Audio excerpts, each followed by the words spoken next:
Hello and welcome back to another episode of Smart Tips. My name is Gavin Brennan. I'm a product specialist here at SmartSuite. And today I'm going to show you guys how you can start automatically tracking the submission source for forms. The concept is pretty simple.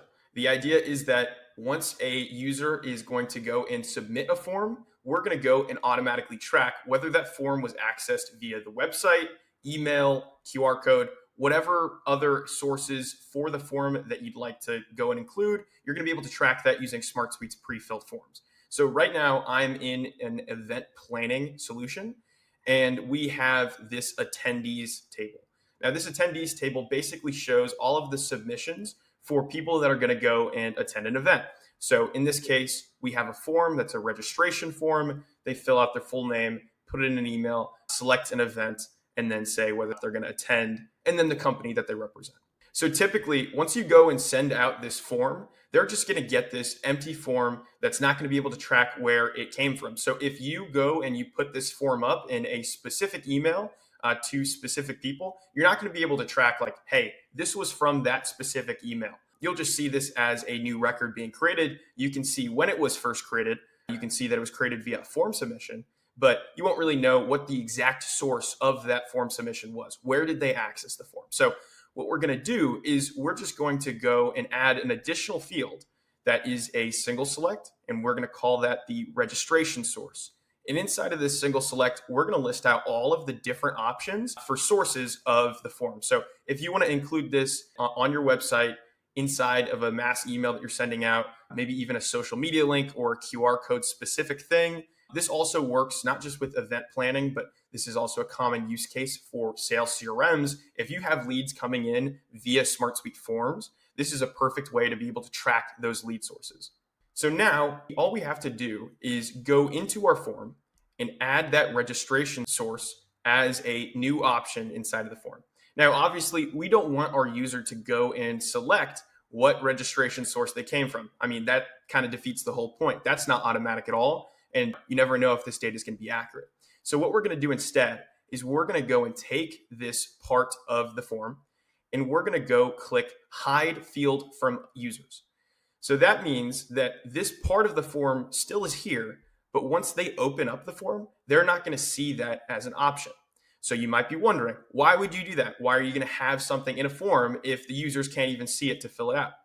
And that's because we're going to go and pre-fill the value in here based on the URL that you were adding. So as you may know, you can share this form via the shared view button right here. You would just need to turn this on and then you'll have a shareable link to this form. Now, if you were to copy this URL and paste it into any one browser, this is going to pull up just the regular form as we see it. But using SmartSuite's pre-filled forms, what we could do is we can have this registration source autofill with either website or social media or whatever we really want. And then we can send out that specific URL to the specific channels that we want. Let's walk through how that pre-filled form works. So what we're going to do, and I'm just going to show you this in a paragraph. This is not how you'd actually do it. You do this inside of your browser's URL. So we have this original link. This is the link to the form. And in order to add a pre-fill to this, we just have to add on top of this URL a question mark and then the word pre-fill. Now make sure that that capital P is there at the very beginning of the word. Then we're going to click underscore, and then we're going to go and decide the field that we want to pre-fill. So in this case, it's called registration source. So I'm going to say registration, and rather than having a space, I'm going to add a plus, and then I'm going to say source.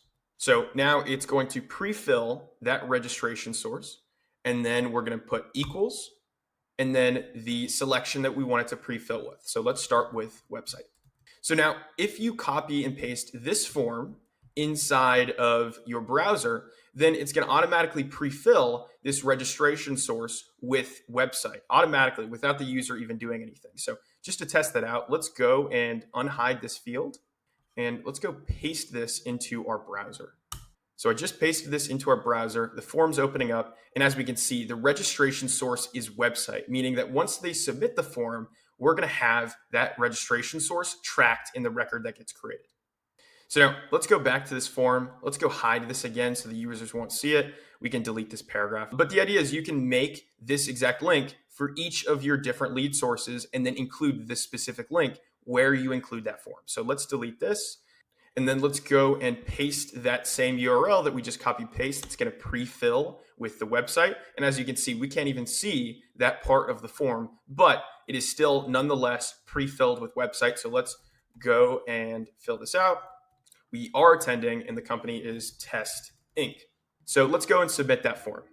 So now that we're back in the solution, let's go and check for that new created record. And as we can see here, there's Gavin Brennan at the annual VIP showcase. And this is all the information that we just filled out. But as you can see, the registration source is already linked as website because the pre-filled URL that I filled out the form in the first place was the website. So it's going to start tracking whether or not I submitted via that link or another link. So then you just have another custom URL for your social media site and one that you send out via email. And then as form submissions come through, you can start tracking on whether or not they submitted via website, email, et cetera, et cetera. So this is a pretty simple use of pre-filled forms in its most basic way. You don't need to have any formulas to go and set up anything. You can just go create this URL and then use that one link in everything that you do to start tracking lead sources. So if you found this helpful, if this gave you ideas for your own solutions in SmartSuite, let me know in the comments. If you have any other unique use cases for pre-filled forms, feel free to share it. And until next week, keep on enjoying SmartSuite.